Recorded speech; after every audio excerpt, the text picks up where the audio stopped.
আসরে আমি করিব বর্ণন বর্ণন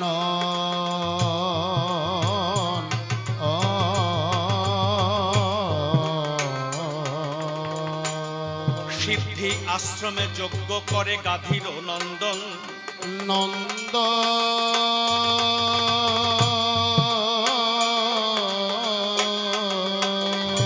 তাহাতে প্রমোদ করে দেখো যত দানবগণ দানবগণ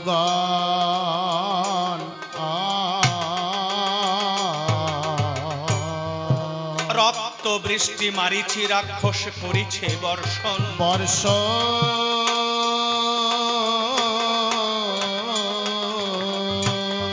যজ্ঞ নষ্ট করে দেখো যত নিশাচরগণ নিশাচরগণ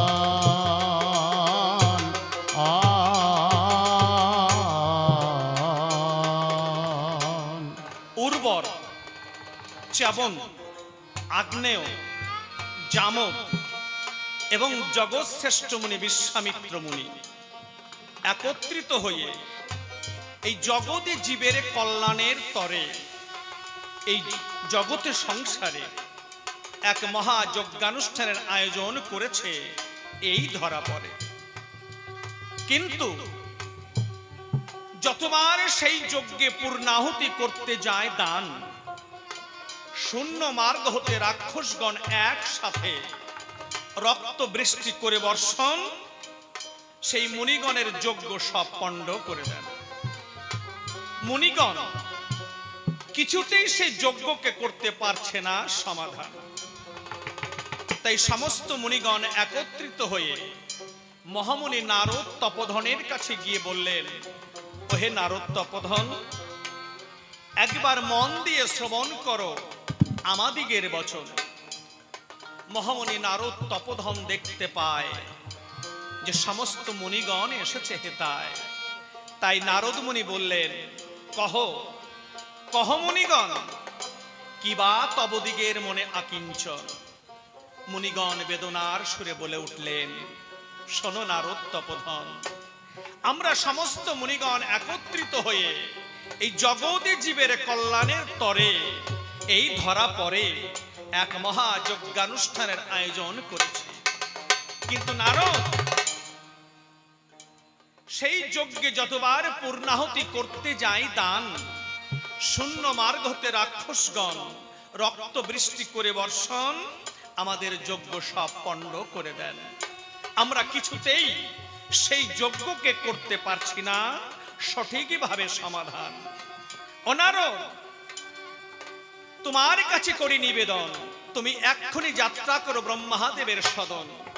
ব্রহ্মাদেবের কাছ থেকে জেনে এসো কোন কর্ম করলে সাধন আমাদের যজ্ঞ পরিপূর্ণ হবে এখন।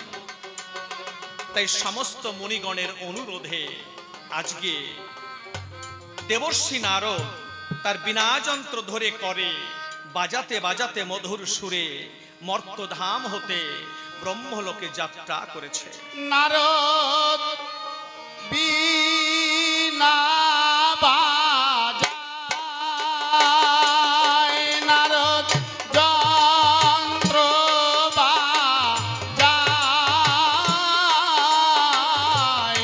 হায় রাম পদরে লাগি নারদ বীণা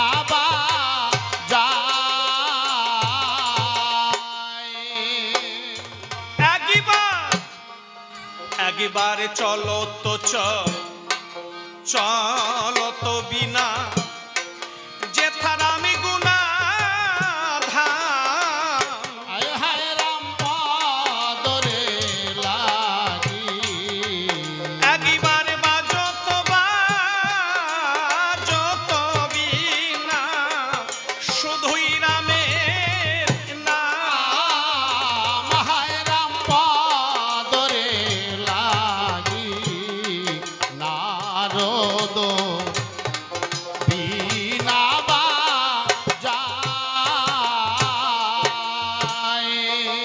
প্রথমে টানে সেই বিনায় বলেছে জয় জয় শ্রী রাম, হায় রাম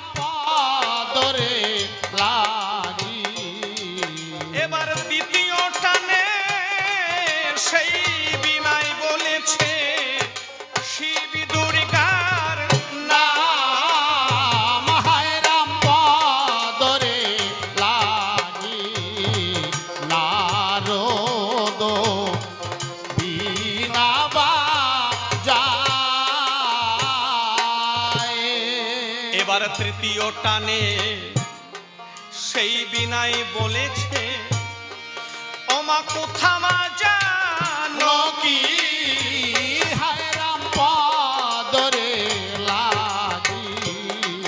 এবার চতুর্থ টানে সেই বিনাই বলেছে, কোথা লক্ষণ ধান কি, হায় রাম পদরে লাগি। নারদ বীণা বাজায়। এই রূপে সেই নারদ মুনি দেখো ও সে করিছে কীর্তন, হায় রাম পদরে লাগি। এই রূপে সেই নারদ মুনি দেখো ও সে করিছে কীর্তন।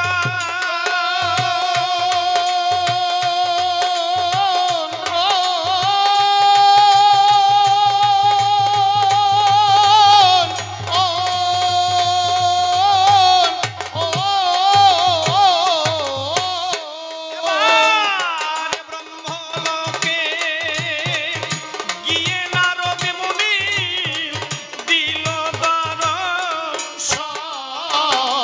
হায় রাম পদরে লাগি। নারদ বীণা বাজায়।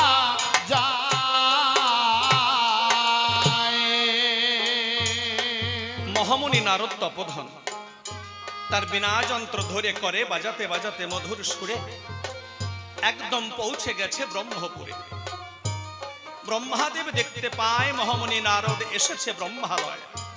তাই ব্রহ্মাদেব ডাক দিয়ে কয়, বাবা নারদ তপোধন, একই বাবা, তুমি এই মাত্র চলে গেলে, আবার এলে কিসের তরে? মহামুনি নারদ তপোধন বললেন, পিতা, আমি নিয়ে এসেছি একটা বারতা। কি? যে মর্তের মুনিগণ জগতে জীবের কল্যাণের তরে এই জগতে সংসারে এক মহাযজ্ঞানুষ্ঠানের আয়োজন করেছে। কিন্তু পিতা, মনে বড় পাই ব্যথা। সেই মুনিগণ যজ্ঞে যতবার পূর্ণাহুতি করতে যায় দান, শূন্য মার্গ হতে রাক্ষসগণ একসাথে রক্ত বৃষ্টি করে বর্ষণ, সেই মুনিগণের যজ্ঞ সব পণ্ড করে দেয়। মুনিগণ কিছুতেই যজ্ঞকে করতে পারছে না কোনো রকমের সমাধান। তাই আমি মহামুনি নারদ তপোধন এসেছি আপনার কাছে বিধান জানতে। বলুন পিতা, কোন কর্ম করলে সাধন সেই মুনিগণের যজ্ঞ হইবে সমাপন? এ কথা করে শ্রবণ ব্রহ্মাদেব কহিছে, শোনো বাবা নারদ তপোধন, তুমি কিছুক্ষণের জন্য এই ব্রহ্মপুরে অপেক্ষা করো আমার ধারে। আমি একবার ধ্যান যোগে জেনে দেখি আমার সেই শ্রীহরি এখন কোথায় আছে। ব্রহ্মাদেব ধ্যান করে জেনে ডাক দিয়ে বললেন নারদের সন্নিধানে, বাবা নারদ, মন দিয়ে করো শ্রবণ। এক বিষ্ণু চতুরংশে জন্ম নিয়েছে অযোধ্যায় রাজা দশরথের বংশে। তাদের নাম হয়েছে রাম, লক্ষ্মণ এবং ভরত শত্রুঘ্ন। যদি তোমাদের এই যজ্ঞে একবার আনতে পারা যায় শ্রীরাম লক্ষ্মণ, তবেই তোমাদের যজ্ঞ সুসম্পন্ন হইবে। আরো শুনে যাও, সেই অযোধ্যাতে যে কেউ গেলে কিন্তু হবে না বাবা কোনো মতে। একমাত্র বিশ্বামিত্র মুনি যদি যায় সে অযোধ্যায়, রাজা দশরথকে ত্রিসত্য অঙ্গীকারে বদ্ধ করে তারপরে 7 দিনের তরে ভিক্ষা চাইতে হবে রাম লক্ষ্মণের।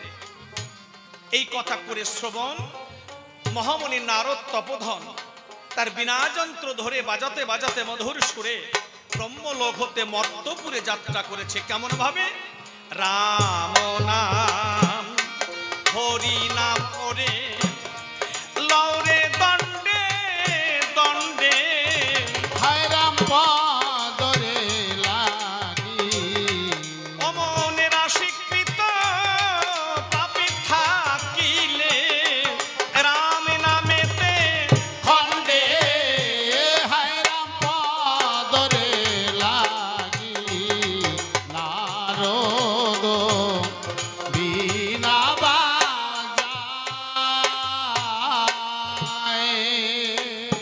মহামুনি নারদ তপোধন মর্তধামে করেছে অবতরণ।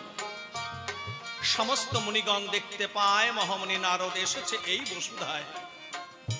তাই আনন্দ অন্তরে গিয়ে নারদের ধারে নারদকে প্রণাম করে জিজ্ঞাসা করছে তার ধারে, বলছে ওহে নারদ বলো ব্রহ্মাদেব কি বিধান দিয়েছে এখন।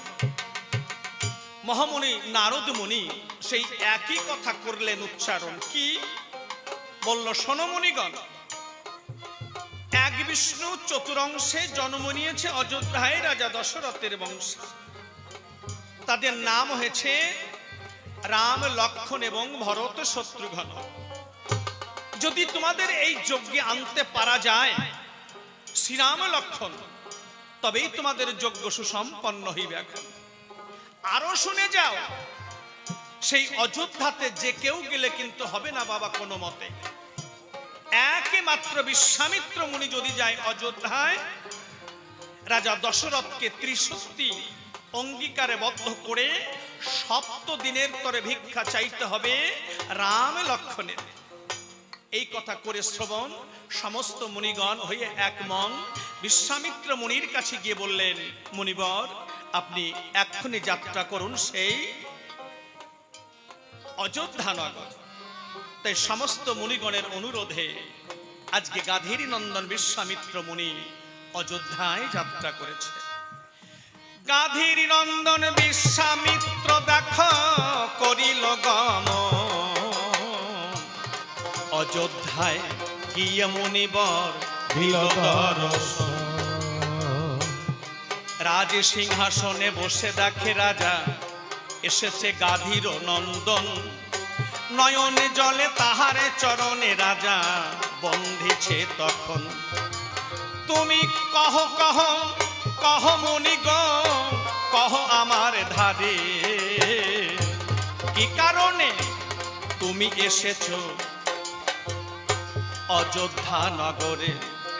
এবার বিশ্বামিত্র মুনি বলে, ওগো রাজা বলবো পরে পরে, আগে ত্রিসত্য অঙ্গীকার করো তুমি আমারও ধারে। বিশ্বামিত্র মুনি কি বললেন? রাজা আমি কি জন্য এসেছি, কেন এসেছি ও কথা শুনবে তুমি পরে, আগে কথা দাও আমারই। আমি তোমার কাছে যা চাইব তুমি আমাকে তা দেবে। রাজা দশরথ বললেন, বলো মুনিবর বলো, ধন রত্ন যাহা চাই মনে, আমি দানিব প্রফুল্ল মনে তোমার ওই রাতুল চরণে। বলো তুমি আমার কাছে কি চাও। গাধীর নন্দন বিশ্বামিত্র মুনি বললেন, দশরথ না না, এই পার্থিব জগতে যত ধন আছে সেই ধনের লোভী আমি না, সেই ধন ভিক্ষা চাইতে আমি তোমার কাছে আসি নাই। ও রাজা দশরথ বলুন, বলো এই সত্য, এই সত্য, এই সত্য, এই সত্য, এই সত্য, এই সত্য।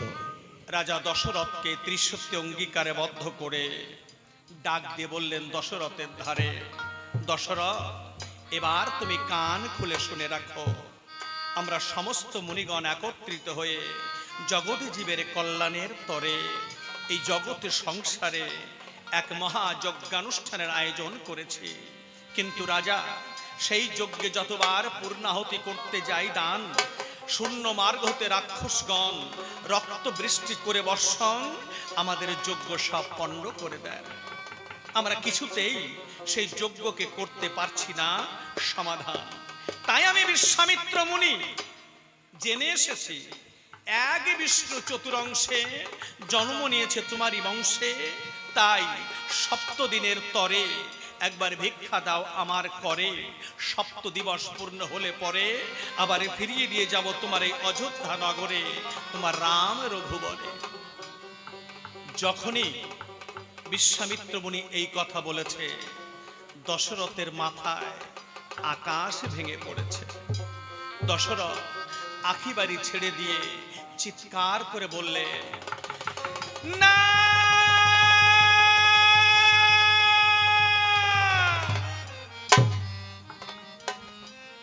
না মুনিবর, না না, এ বাক্য আমি কিছুতেই রাখতে পারবো না।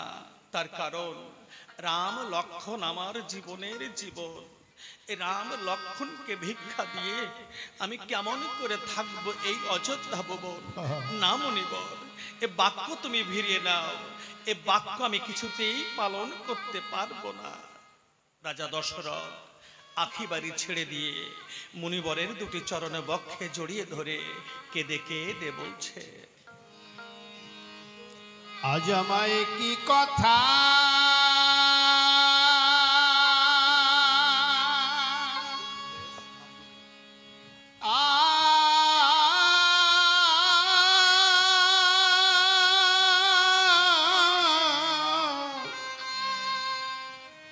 শোনালে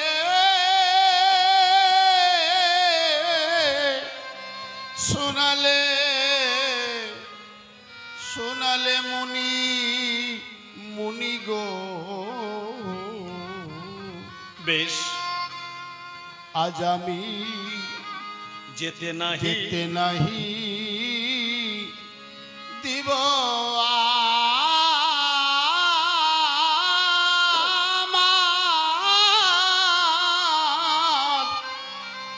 আমার রঘুকুল চূড়ামণি।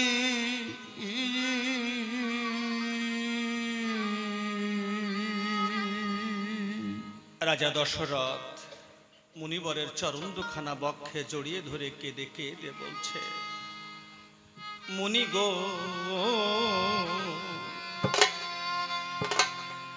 আমায় কি কথা ওগো শোনালে মুনি?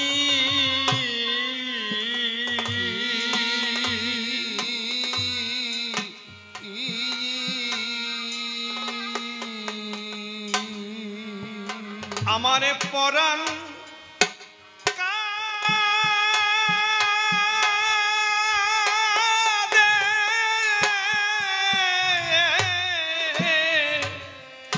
শুনি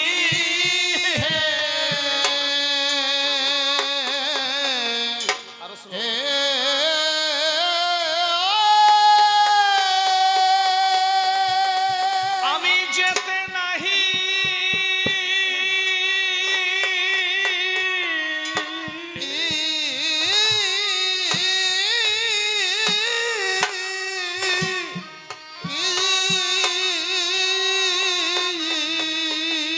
ওরে দিব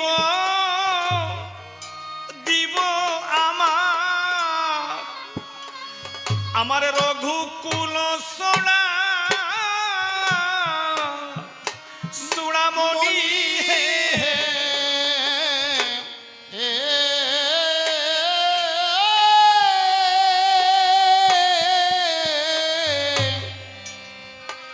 ও ও গো মুনি মুনি গো। বেশ আজ আমি যেতে নাহি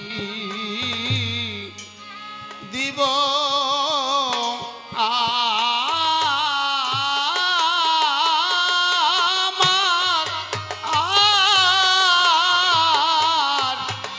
আমার আমার রঘুকুল চূড়ামণি।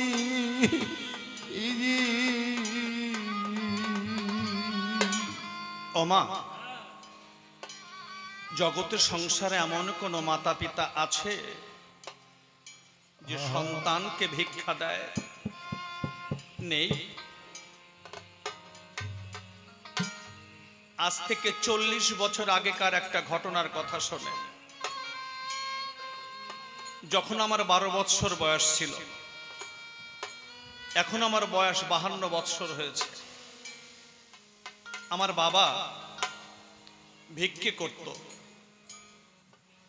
ছোট্ট একটা একতারা হাতে নিয়ে, নামাবলী মাথায় দিয়ে, গ্রামের ওই প্রান্ত পর্যন্ত আর ওই প্রান্ত পর্যন্ত প্রখর রোদ্রের মধ্যে আমার বাবা ভিক্ষে করে বেড়াতো। আমা, আমি সেই ভিখারির ছেলে। কিন্তু একদিন এই ভিখারির বাড়িতে আর এক ভিখারি মা এসেছে ভিক্ষা করতে। কোলে তার দুধের সন্তান, হাতে শাখা নেই, কপালে সিঁদুর নেই। আমাদের উঠানের মাঝখানে দাঁড়িয়ে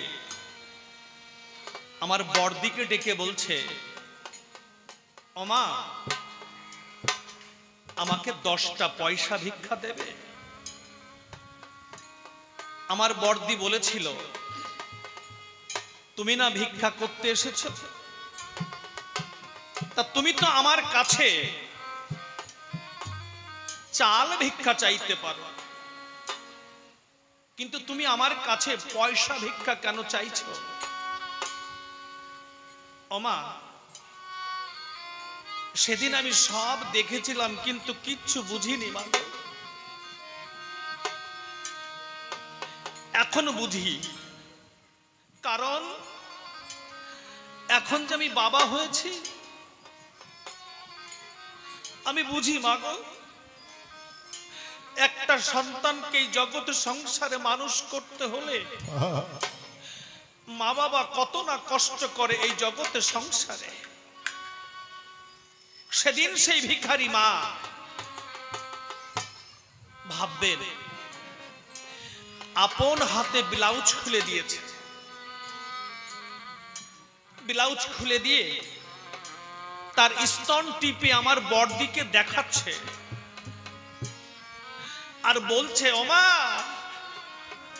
দেখেছো আমার স্তনে না দুধ নেই, তা তুমি কি বলতে পারো যে আমার এই দুধের সন্তানকে আমি কেমন করে মানুষ করব? তাই তো তোমার কাছে চাল ভিক্ষা না চেয়ে কেন পয়সা ভিক্ষা চেয়েছি জানো মা? তুমি যদি আমাকে 10টা পয়সা ভিক্ষা দাও, তাহলে ওই দোকান থেকে দুধ কিনে আমার এই সন্তানকে আমি খাওয়াতে পারবো।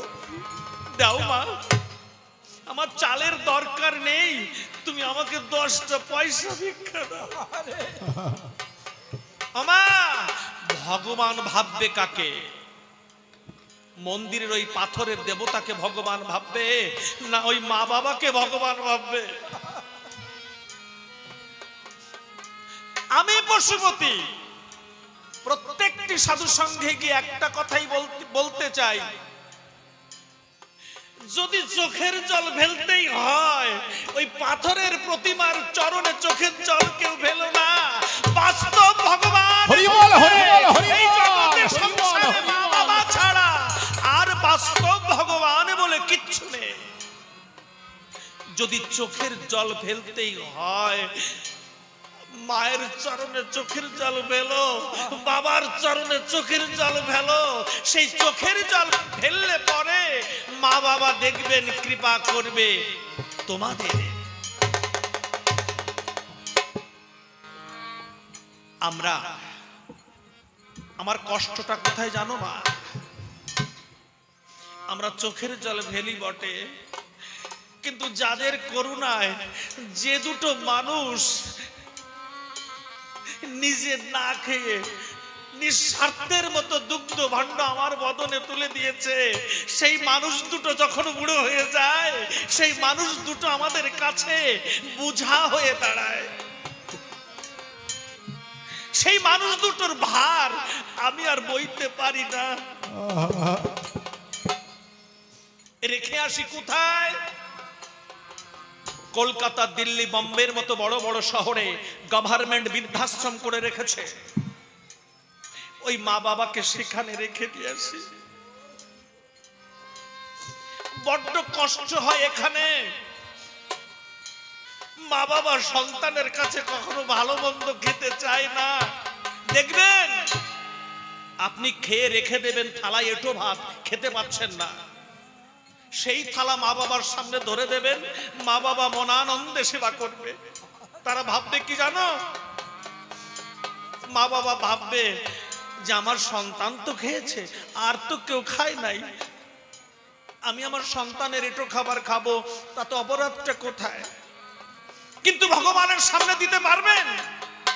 আর ভগবান খাবে? খাবে না। তাই বলি, যদি চোখের জল ফেলতে হয়, মা বাবার চরণে চোখের জল ফেলো। ওই যে আমার দিদি, দিদি বললে ভুল হয়, আমার মা। আজকে আমি এখানে এসেছি, আমার এই বন্ধু আমাকে নিমন্ত্রণ জানিয়েছে, কিন্তু পরে শুনলাম রাজু এই নিমন্ত্রণটা দিয়েছে। রাজু হচ্ছে আমার এই বাবার শালা হয়, রাজু হচ্ছে আমার ভাগ্নে। সেই ক্ষেত্রে দাঁড়িয়ে আমার ওই মা হয়। আজকে মায়ের জন্য চোখের জল ফেলছে। সন্তান হয়ে মা বাবার জন্য চোখের জল ফেলবে না ফেলবে কি পরের জন্য? আজকে দশরথের ঘটনা ঘটেছে। তাই দশরথের কাছে যখন বিশ্বামিত্র মুনি রাম লক্ষণকে ভিক্ষা চেয়েছে, দশরথ মুনিবরের চরণ দুখানা বক্ষে জড়িয়ে ধরে কেঁদে কেঁদে বলছে, মুনি গো, ওরে শ্রীরামে লক্ষণ, ওরে সনকে সনাতন,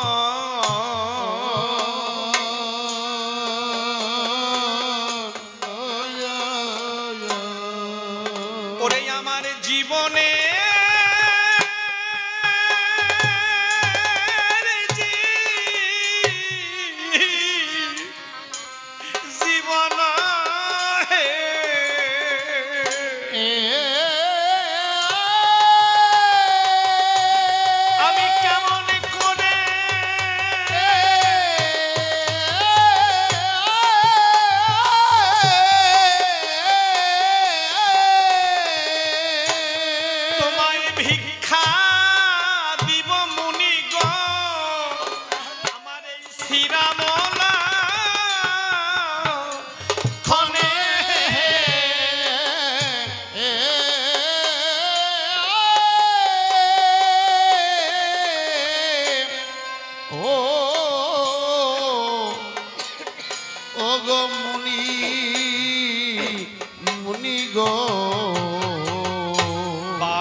আজ আমি যেতে নাহি দিব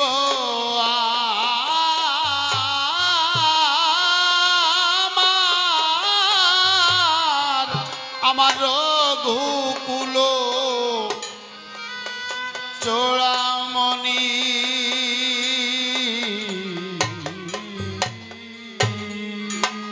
ও মুনি গো,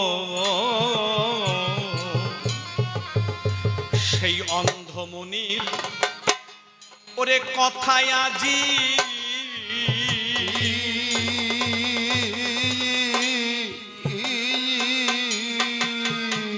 ও গো আমি দেখি দেখিবি তো বিদ্যমান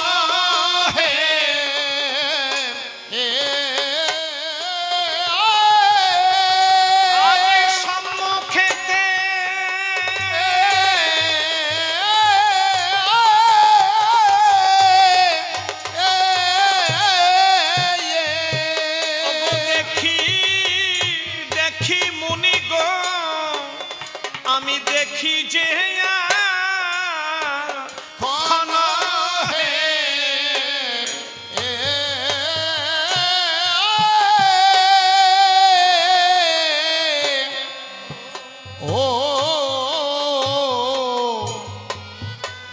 ও গো মুনি, মুনি গো, বেশ আজ আমি যেতে নাহি দিব